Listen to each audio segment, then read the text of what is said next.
Hello viewers, যারা class 7 এ পড়ছো, আজকে তাদেরকে আমি পরিবেশ বিজ্ঞানের ষষ্ঠ অধ্যায় পরিবেশের সজীব উপাদানের গঠনগত বৈচিত্র্য ও কার্যগত প্রক্রিয়া থেকে সাজেশন প্রশ্নগুলো বলে দেবো। তোমাদের সেকেন্ড ইউনিট টেস্ট পরীক্ষাতে কিন্তু এই অধ্যায় থেকে প্রশ্ন থাকবে, তাই ভালো করে দেখে নাও কি কি প্রশ্ন করবে।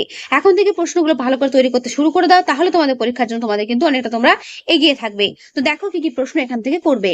তোমাদের প্রথম পরীক্ষা হয়েছিল 30-এর মধ্যে, কিন্তু সেকেন্ড ইউনিট টেস্ট পরীক্ষাটা হবে কিন্তু 50-এর মধ্যে। নিশ্চয়ই বুঝতে পারছো 50-এর পরীক্ষা হলে কতগুলো প্রশ্ন তোমাদের তৈরি মোটামুটি করে রাখতে হবে। তো দেখো এখানে প্রথম প্রশ্ন করবে বড় প্রশ্ন হিসেবে, মূলের বিভিন্ন অংশগুলো সংক্ষিপ্ত বর্ণনা দাও ও প্রধান অংশগুলোর কাজ লেখো করবে। এটা তোমাদের বড় প্রশ্নের জন্য কিন্তু ইম্পর্টেন্ট রয়েছে। বইটা সরিয়ে তোমাদের পুরো উত্তরটা আমি দেখিয়ে দেওয়ার চেষ্টা করছি। তোমরা কিন্তু এভাবে গুছিয়ে তোমরা উত্তর লিখবে, আর যদি পারো পাশে মূলের ছবি আঁকতে তাহলে খুবই ভালো হয়। ঠিক আছে, 5 নম্বর জন্য একটা ইম্পর্টেন্ট প্রশ্ন, এটা ভালো করে দেখবে। বা ঘুরিয়ে প্রশ্ন আসতে পারে, আদর্শ মূলের বিভিন্ন অংশগুলোর নাম, গঠন ও কাজ লেখো।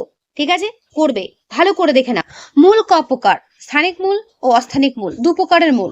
স্থানিক মূল বলতে কি বোঝো, উদাহরণ সহ করবে, এবং অস্থানিক মূল বলতে কি বোঝো, উদাহরণ সহ করবে। দেখো এই চ্যাপ্টারটা খুবই একটা ইন্টারেস্টিং চ্যাপ্টার, এখানে কিন্তু খুব ভালো ভালো প্রশ্ন আছে, তোমাদের পড়তেও ভালো লাগবে। আর যেগুলো আমি বলছি সেগুলো ভালো করে পড়ো, তাহলে এর মধ্যেই কমন পেয়ে যাবে। ঠিক আছে, যে সমস্ত মূলগুলো রয়েছে সেই মূলগুলো বলতে কি বোঝো এবং মূলের বৈশিষ্ট্য সহ উদাহরণ, এগুলো ভালো করে দেখবে। আলাদা করে আসতে পারে মূলের কাজের বর্ণনা দাও, অথবা মূলের প্রধান কাজগুলো কি করবে, দেখে নাও ভালো করে। তারপরে দেখো এটা চার্টের আকারে রয়েছে বিভিন্ন মূলের নাম, তাদের বিশেষ যান্ত্রিক কাজ, উদাহরণ। স্তম্ভ মূল কোথায় দেখতে পাওয়া যায়, ঠেস মূল কোথায় দেখতে পাওয়া যায়, ভাসমান মূল কোথায় দেখতে পাওয়া যায়, কণ্টক মূল কোথায় দেখতে পাওয়া যায়। ঠিক আছে, এখানে দেখো প্রত্যেকটা মূলের নাম, তাদের কাজ, উদাহরণ দেওয়া রয়েছে, এটা ভালো করে পড়বে। এখান থেকে তোমাদের 1 নম্বর প্রশ্ন কমন পেয়ে যাবে। ঠিক আছে, তারপরে প্রশ্ন একটি আদর্শ কাণ্ডের বিভিন্ন অংশগুলো সংক্ষিপ্ত বর্ণনা দাও, দেখে নাও ভালো করে। কাণ্ডের কি কি পার্ট রয়েছে সেই পার্টগুলোর বর্ণনা এবং তার সঙ্গে তাদের কাজও রয়েছে। ঠিক আছে, যদি পারো সঙ্গে ছবি এঁকে দিতে পারো খুবই ভালো হয়।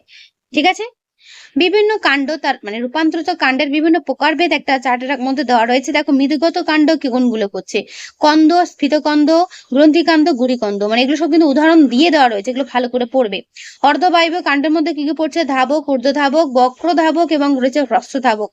আর তার মধ্যে বায়বীয় কাণ্ড কোনটা, কাণ্ড আকর্ষ, কাণ্ড কণ্টক, পর্ণকাণ্ড, বুলবির এবং মেকিকন্দ। তো এইগুলো ভালো করে দেখবে, এখান থেকে কিন্তু 1 নম্বর প্রশ্ন কমন আসবে। আমি যে জায়গাগুলো দেখাচ্ছি প্রত্যেককে বলছি ভালো করে কিন্তু এগুলো নোট করো, বা যদি মনে করো বইয়ে দাগিয়ে রাখবে, বা বই না থাকলে ওগুলো খাতায় নোট করে রেখো, এখান থেকে প্রশ্ন কিন্তু কমন আসবে। ঠিক আছে, রূপান্তরিত কাণ্ডের প্রকারভেদ। ওকে, তারপর তোমাদের করতে হবে আদর্শ পাতার বিভিন্ন অংশের নাম ও তাদের চিত্র। দেখো পাতার আদর্শ পাতার 3টি অংশ তোমরা জানো, পত্রমূল, পত্রবৃন্ত, ফলক। তো এটা দেখো খুব সুন্দর করে ডিটেলস দেওয়া রয়েছে। এই একটা বড় প্রশ্ন করলে তোমাদের পাতা থেকে কিন্তু ছোট ছোট প্রশ্ন এখান থেকে তৈরি হয়ে যাবে। ঠিক আছে, এই বড় প্রশ্ন আমি তোমাদের সামনে যেগুলো বলছি সেগুলো ভালো করে কিন্তু করো। এর পরের পরীক্ষা 50-এর পরীক্ষা, আমি চাই তোমরা প্রত্যেকেই 50-এ 50 পাও। মজাদার ব্যাপার এটাই, তোমাদের 25 থাকবে এই পার্ট থেকে, 25 থাকবে মানে ফিজিক্স অর্থাৎ ভৌত বিজ্ঞান পার্ট থেকে, যেগুলো তোমাদের পরের ভিডিওতে আমি দিয়ে দেবো। ঠিক আছে, দেখে নাও। পাতার কাজ করবে, পাতার কাজ কি। ঠিক আছে, যেভাবে পয়েন্ট করে দেওয়া রয়েছে চেষ্টা করবে এইভাবে পয়েন্ট করে পড়ার। তারপরে প্রশ্ন, ফুল কাকে বলে। একটি জবা ফুল নিয়ে ভালো মতো পর্যবেক্ষণ করে তার বাইরে থেকে ভিতরে যে যে অংশ দেখতে পাচ্ছ বর্ণনা করো, অথবা জবা ফুলের বিভিন্ন অংশের গঠন ও কাজ লেখো। বড় প্রশ্নের জন্য ইম্পর্টেন্ট রয়েছে, করবে ভালো করে দেখে নাও। যদি মনে করো তোমাদের টেক্সট বুক থেকে করবে, করতে পারো, সেখানেও কিন্তু উত্তরগুলো পেয়ে যাবে। এখানে উত্তরটা সাজিয়ে গুছিয়ে দেওয়া আছে বলে তোমাদের আমি এখান থেকেই দেখিয়ে দিচ্ছি, যেভাবে পয়েন্ট করে দেওয়া আছে চেষ্টা করো সেভাবে করার। আর হ্যাঁ, জবা ফুলের ছবিটা যদি আঁকতে পারো খুবই ভালো হয়। ঠিক আছে, জবা ফুলের বিভিন্ন অংশের নাম এভাবে ছবি আকারে দেখাতে পারলে কিন্তু খুবই ভালো হয়। ওকে, বড় প্রশ্নের জন্য কিন্তু আমি বলছি, তোমাদের বড় প্রশ্নগুলো আমি আগে দেখাবো, তারপর ছোট প্রশ্ন দেখিয়ে দেবো। ফল কাকে বলে, একটি আদর্শ ফলের গঠন চিত্র সহ বর্ণনা করো। দেখে নাও পুরো উত্তর, বইটা সরিয়ে তোমাদের পুরো উত্তর আমি দেখিয়ে দিচ্ছি। ঠিক আছে, দেখে নাও। যেভাবে আমের ছবি দেওয়া আছে সেভাবে ছবি করে করার চেষ্টা করবে। এর উত্তর তোমাদের ঠিক এই পর্যন্ত শেষ হল। পরাগ মিলন কাকে বলে, পরাগ মিলনের প্রকারভেদগুলো সংক্ষেপে আলোচনা করো। ভেরি ভেরি ইম্পর্টেন্ট প্রশ্ন। দেখো স্বপরাগযোগ বলতে কি বোঝো, উদাহরণ দাও। ইতর পরাগযোগ বলতে কি বোঝো, উদাহরণ দাও। এগুলো করবে।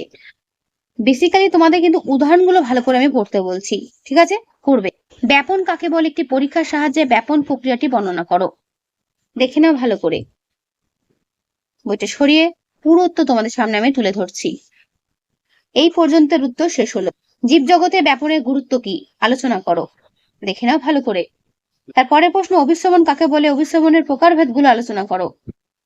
দেখে নাও অভিশ্রবণের প্রকারভেদ গুলো কি কি রয়েছে, ভালো করে করবে। তারপরে জীবজগতে অভিশ্রবণের গুরুত্বটা কি, এটা ভালো করে করবে।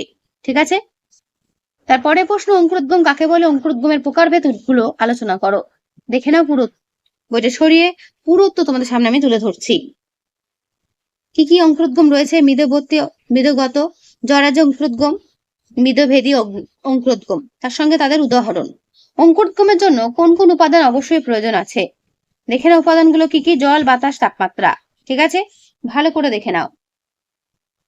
এখানে দেখো বিভিন্ন পাতা, তাদের কাজ দেওয়া রয়েছে, তো এটা ভালো করে করবে।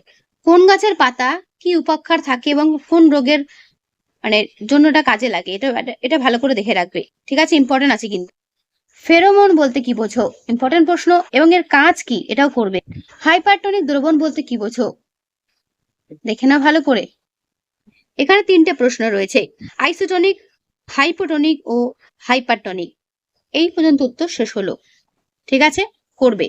সানস্ট্রোক কাকে বলে, এটি কেন হয়, এই সময় কি কি করা উচিত বলে তুমি মনে করো, দেখে নাও ভালো করে। তোমাদের এখানে কিছু পার্থক্য আসতে পারে, স্থানিক মূল, অস্থানিক মূলের মধ্যে পার্থক্য, মূল ও কাণ্ডের মধ্যে পার্থক্য খুব ভালো করে দেওয়া রয়েছে, করবে। রূপান্তরিত মেদগত কাণ্ড, রূপান্তরিত বায়বীয় কাণ্ডের মধ্যে পার্থক্য, একক পত্র যৌগিক পত্রের মধ্যে পার্থক্য, কমন পাবেই এর মধ্যে থেকে। স্বপরাগযোগ, ইতর পরাগযোগের মধ্যে পার্থক্য, একবীজপত্র একবীজপত্রীর বীজ ও দ্বিবীজপত্রীর বীজের মধ্যে পার্থক্য। তো যে কটা পার্থক্য দিলাম, প্রত্যেকটা পার্থক্য খুবই গুরুত্বপূর্ণ, এগুলো ভালো করে দেখবে। ঠিক আছে, এর মধ্যে কমন কিন্তু পাবেই। আর তোমাদের সামনে রয়েছে ব্যাপন ও অভিশ্রবণের মধ্যে পার্থক্য, ভেরি ভেরি ইম্পর্টেন্ট প্রশ্ন। ঠিক আছে, এরপর চলো 1 নম্বর প্রশ্ন, শ্বাসমূল দেখা যায় এমন দুটি উদ্ভিদের নাম লেখো। ডান দিকে উত্তর রয়েছে সুন্দরী ও গরান।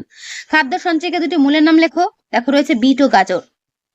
পাইন গাছের মূলে বসবাসকারী ছত্রাকটির নাম কি, উত্তর দেখো রয়েছে মাইকোরাইজা। ঠিক আছে, মটর গাছের মূলে যে অণুজীব বাস করে তার নাম কি, তার নাম হচ্ছে রাইজোবিয়াম। এগুলো ভালো করে করবে।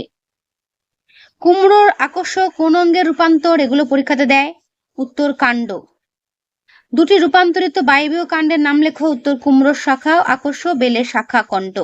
ঠিক আছে, একটি বৃহৎ মৃদগত কাণ্ডের নাম কি হতে পারে, উত্তর হবে ওল।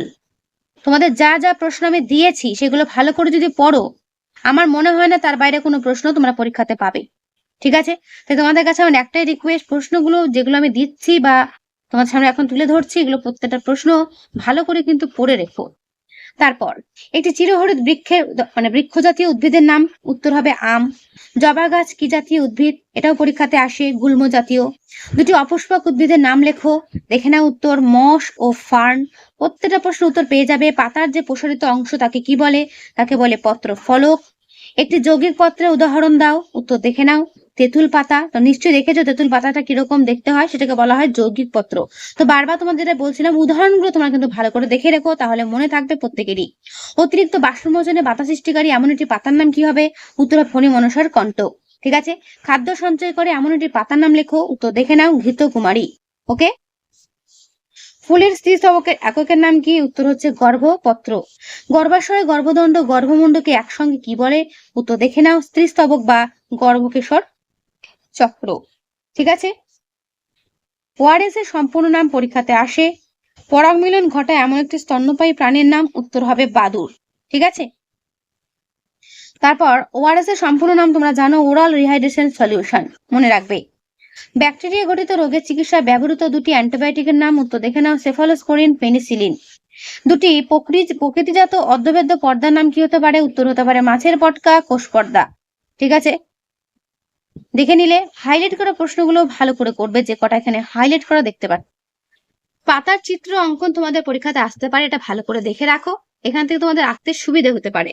ঠিক আছে, তো এটা ভালো করে করবে, জবা পাতার চিত্র এবং একটি ফল এঁকে তার বহিস্তক, অন্তস্তক ও বীজের অবস্থান দেখাও, এটা তোমাদের আসতে পারে। তাই জবা পাতায় আমের ছবিটা ভালো করে দেখে রাখবে। ঠিক আছে, তো তোমাদের ষষ্ঠ অধ্যায় থেকে এই হলো সাজেশন প্রশ্ন যেগুলো আমি দিলাম, এগুলো প্রত্যেকটা ভালো করে করো, পরীক্ষাতে দেখবে এর মধ্যেই কমন পাচ্ছ। তো আজকের ভিডিওটা কেমন লাগলো অবশ্যই কমেন্টে জানিও, ভালো লাগলে লাইক করো ও বন্ধুদের কাছে শেয়ার করে দিও যত পারো। আর হ্যাঁ, যদি নতুন হয়ে থাকো অবশ্যই সাবস্ক্রাইব করে রেখো নেক্সট ভিডিওগুলো পাওয়ার জন্য। ঠিক আছে, তাহলে আজকে এখানেই দেখা হবে নেক্সট ভিডিওতে। ভালো থেকো সবাই।